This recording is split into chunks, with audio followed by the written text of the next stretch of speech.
तो hello friends, ये देख लीजिए हमारे जयपुर का नज़ारा बरसात के मौसम में। हमने कहा थोड़ा सा जब मैं ब्लॉग शेयर ही कर रही हूँ तो कुछ ना कुछ तो दिखाना बनता है। और इसके बाद मैं दिखाऊंगी थोड़ा सा गांव का नज़ारा और फिर तबाही का नज़ारा, जैसा कि मैंने बताया था। तो ये वीडियो ये बना करके लाए थे इनके गाँव की। तो ये देखिए इनका गाँव बरसात में कुछ इस तरह से खूबसूरत सा दिखता है। सच में बहुत ही खूबसूरत लगता है। और ये है आपके सामने तबाही की तस्वीरें, जो किसी भी जो अगर आ जाए तो गांव को ही डुबा सकते हैं। ये देखिए पानी की लहरें, ये भी यही इन्होंने ही रिकॉर्ड की थी। तो ये सीधे फ़ोन से करके लाए थे, तो इस वजह से इसकी थोड़ी कम स्क्रीन आ रही है। तो ये है बांध है और बरसात से कुछ इस तरह का भरा हुआ है और सभी गेट खुल चुके हैं।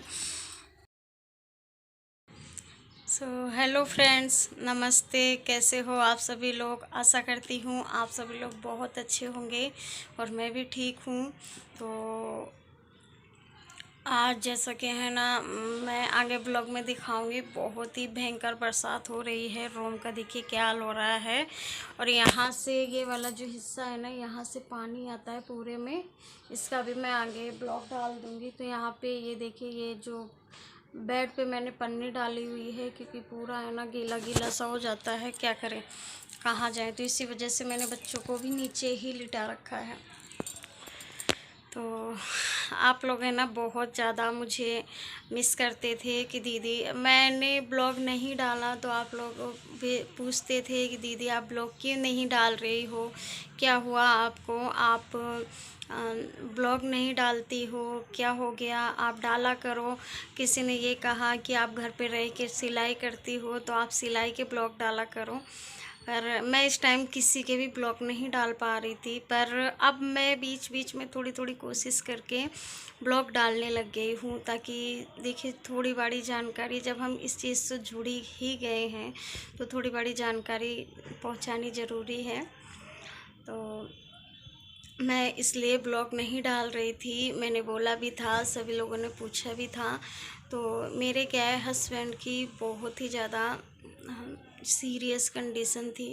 उनको 3 महीने तक मैंने हॉस्पिटल में एडमिट करवाया था। छोटे छोटे बच्चे, हस्बैंड की देख रेख मैं ही जानती हूँ मेरे ऊपर क्या बीती है। पर चलिए, सब भगवान सही करते हैं। इस वजह से देखिए मैं लगी रही। जब घर पर कुछ भी बुरा होता है ना, तो कुछ कैमरा क्या, किसी खाना खाने तक का मन नहीं होता है। कैमरा तो बहुत दूर की बात है, खाना भी हमसे मुश्किल से खाया जाता है। पर जब खुद ही वो काम करने वाले हो तो देखिए खाना भी खाना पड़ता है, रहना भी पड़ता है, बच्चे भी संभालने पड़ते हैं। क्योंकि हस्बैंड के बाद पूरी जिम्मेदारी मेरे पर ही आ गई थी। इस वजह से थोड़ा सा मैं परेशान हो गई थी। और मुझे है ना, जब मैं थोड़ा सा माइंड से फ्री हुई पूरी, तो मैंने कैमरा उठाया, मोबाइल उठाया, तो मैंने देखा बहुत सारे लोगों के कमेंट आए हुए थे कि दीदी ऐसा क्या हो रहा है आपके साथ, आप ब्लॉग क्यों नहीं डालती हो, आपने यूट्यूब छोड़ दिया या फिर ये कुछ। तो मैंने सोचा चलिए एक देखिए अपने फैमिली मेम्बर को जवाब देना ज़रूरी था और उनको सच्चाई भी बतानी ज़रूरी थी। तो आगे मैं दिखा दूंगी कि अभी इनकी तबीयत कैसी है। तो कैमरे के सामने तो आ नहीं सकते, तो अभी ये लेटे हैं तो मैं वही दिखा दूंगी। तो चलिए फिर आप लोग मिल लीजिए। और हाँ, आगे से मेरे ब्लॉग आएंगे, अच्छे अच्छे आएंगे। अब मैं बिल्कुल भी नज़रअंदाज नहीं करूँगी और हो सकेगा जितना मैं अपनी तरफ से बेहतर वीडियो बनाने की कोशिश करूँगी। तो चलिए फिर, और मिलते हैं फिर अगले और नेक्स्ट वीडियो में। जब तक आप लोग देख लीजिए कि अब इनकी हालत में कितना सुधार है और क्या है।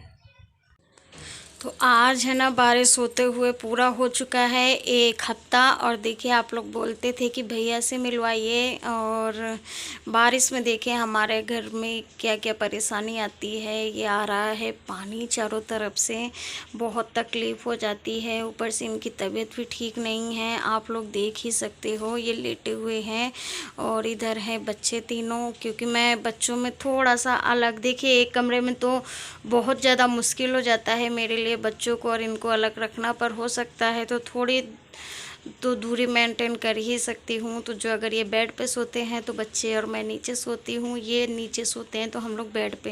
तो ये देखिए यहाँ पर बेड पर भी आता है पानी, तो हमने यहाँ पे बिछा रखी है पन्नी और खिड़की में लगा दिया है कपड़ा, क्योंकि मैं कहाँ लेके जाऊँ सारा सामान, बहुत तकलीफ़ होती है बरसात में तो। पर क्या करें, मुश्किल है। वैसे तो खैर रेंट का है, हम चेंज भी कर सकते हैं, पर मैंने आप सभी को दिखाया है और बाकी पूरी अच्छी तरह से डिटेल से मैं दिखाऊंगी अगले ब्लॉग में। तो चलिए, जब तक के लिए हमारे साथ जुड़े रहिए और फिर से एक नए ब्लॉग के साथ मैं आऊँगी। तब तक के लिए बाय बाय, राम राम।